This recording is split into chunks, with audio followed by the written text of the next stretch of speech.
Well, we have many more days of severe weather ahead, and maybe we'll get a break in the middle towards the end of the weekend, and then the return of severe weather for the Midwest and plains again. In today's forecast, we're going to discuss the next couple of days of severe weather and flooding concerns, and then as we get into the weekend, I'll be able to delve a little bit deeper into the long term here, but there's a lot going on in the short term. So let's get started with the outlook for severe weather for the next couple days. And here's your overall severe weather threat for today. Generally, a large slight risk going all the way from parts of northern Texas all the way up to Pennsylvania and west towards Iowa here, covering Milwaukee, Lansing, Michigan, roughly in the same areas up here that we had severe weather yesterday, right? And a larger marginal risk all the way to the East Coast here as well. So a large area even going down to Texas here. Now I look at tornado threat, at least right now. This will be updated again around 8 a.m. Eastern. It's around 4:30 in the morning here in Eastern time. I'm recording this, so we could have some changes here. We'll have to see, but we have marginal risk overall of tornadoes going all the way to central Pennsylvania, back toward Milwaukee, Omaha, Kansas, Kansas City, down to south central, well, north central Texas, Dallas, covering a lot of large population centers here. Now, the highest risk of severe weather here is back toward the Des Moines area, at least right now, and down towards Oklahoma City, Springfield, Missouri, Wichita Falls. And I say that because, excuse me, we have our significant hatched area here in the southern mode of this and up here in the northern mode. So what that means in the brown area means we have a little more coverage potential, 5%, and potential for EF2 means strong tornadoes, okay? In both these areas. So a potential just again today for EF2 tornadoes if they form. Now, pretty much isolated in nature, at least with this outlook. So maybe it's not as much spatial coverage as yesterday. Here's your overall wind risk for today, excuse me, covering pretty much the whole outlook area here. All right. So, like I said, generally from southern Texas all the way up into the eastern seaboard, up into northern Michigan, Wisconsin, and points to the west here.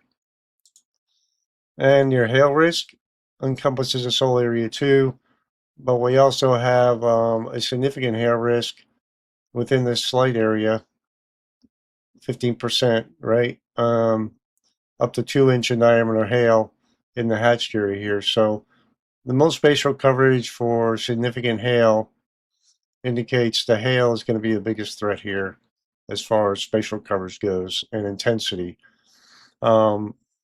Yesterday we had some really large hail, 2, 3, 4 inch of hail in diameter. That's humongous. So we'll see how the threat plays out today.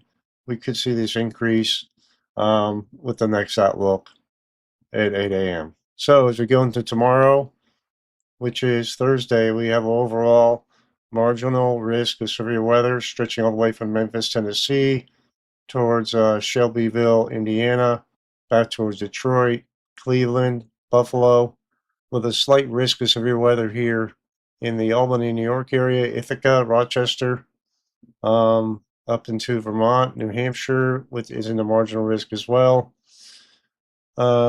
Just in parts of Pennsylvania, New York State here, pretty much bisecting the state of Pennsylvania, West Virginia, Kentucky, and Tennessee as well.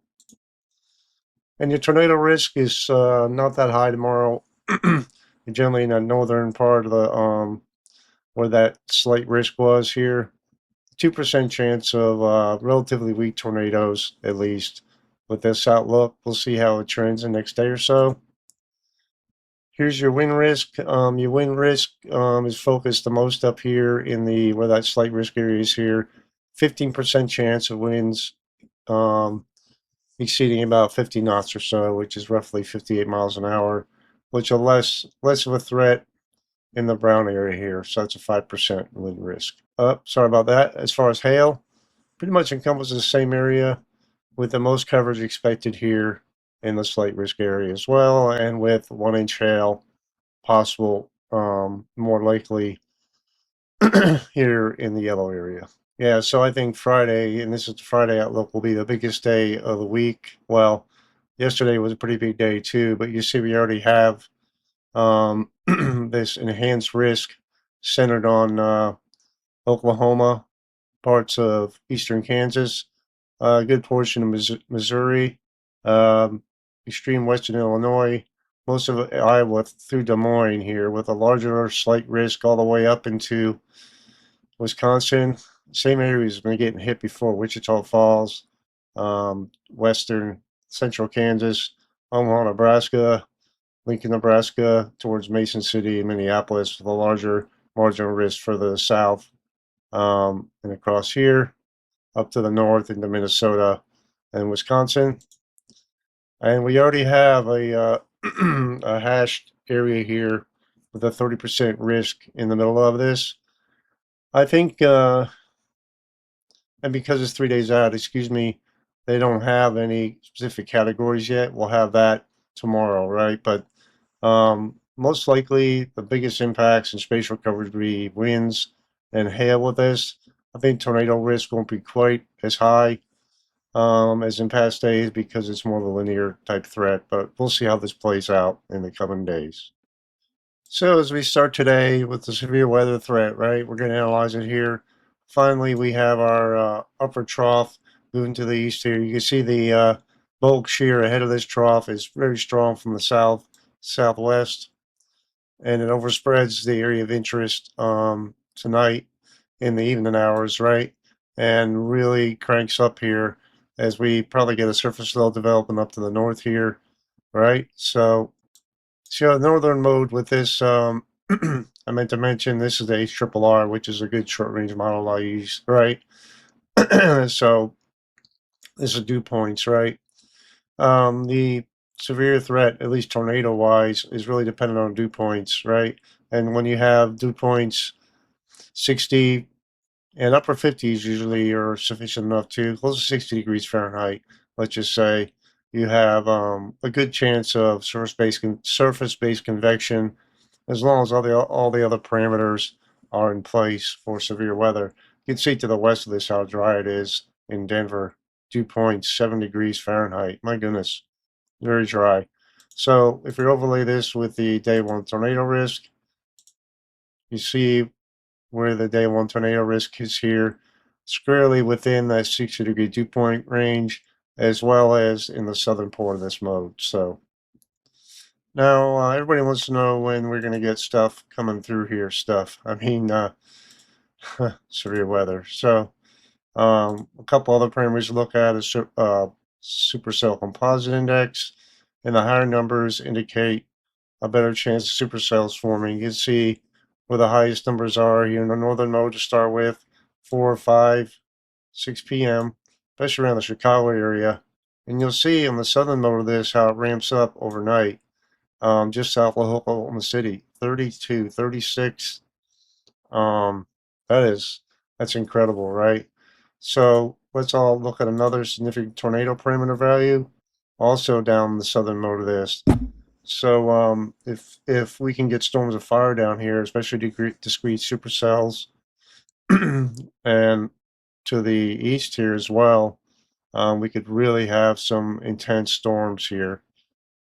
So what's that going to look like?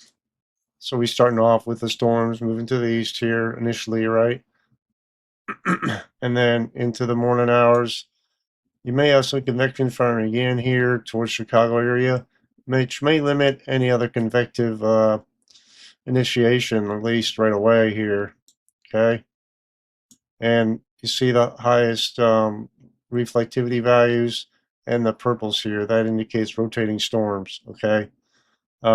If these can remain discrete, we get rotating supercells and tornadoes. Okay. So significant possibly. In the southern mode of this, you see more discrete mode ramping up here, right? 6 p.m., 7 p.m., 8 p.m. You see some rotating storms here with the purple, 9 p.m. And then these storms move to the east here, right? And you have some more storms firing up here in the northeast as well, in parts of the in New York area, parts of Pennsylvania, and Ohio as well. So let's just go back down since it went overnight hours. Oklahoma City, really, this if we get some storms firing in the southern mode, I think we got a real chance, and I don't want to have this happen, of some intense supercells.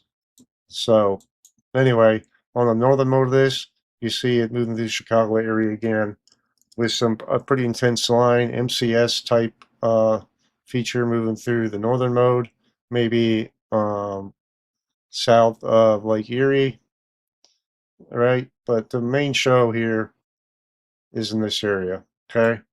10, 11, 12 p.m. Southern mode really gets going here. You still got more storms crashing to the east with a line of storms, and this line pushing to the east as well.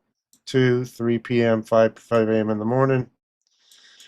This line shears out. I mean, it looks like the outflow boundary outraces everything. On the backside, you have some convection ongoing, and you can see the back end of our mid-level feature moving through, right? And then we have into the afternoon hours, and evening tomorrow, maybe a MCS type feature in the southern mode of this, and some supercells maybe firing down the Oklahoma, Arkansas border. But most of the activity is up to the north here and along this line. So, but like I said, tomorrow's severe threat isn't nearly um, as high as today. So you can see again where the slight risk extends all the way down, and the margin of risk down through Tennessee here. So, so today, to just summarize, today is a pretty big day, right? Then we move into tomorrow, and we have a little bit of a break, but the Northeast now gets in on it. And then remember for day 3, we already have this here. So Friday, right? So let's be safe out there, guys. I know it's been a long haul with all this. I appreciate you all watching. Take care, and God bless.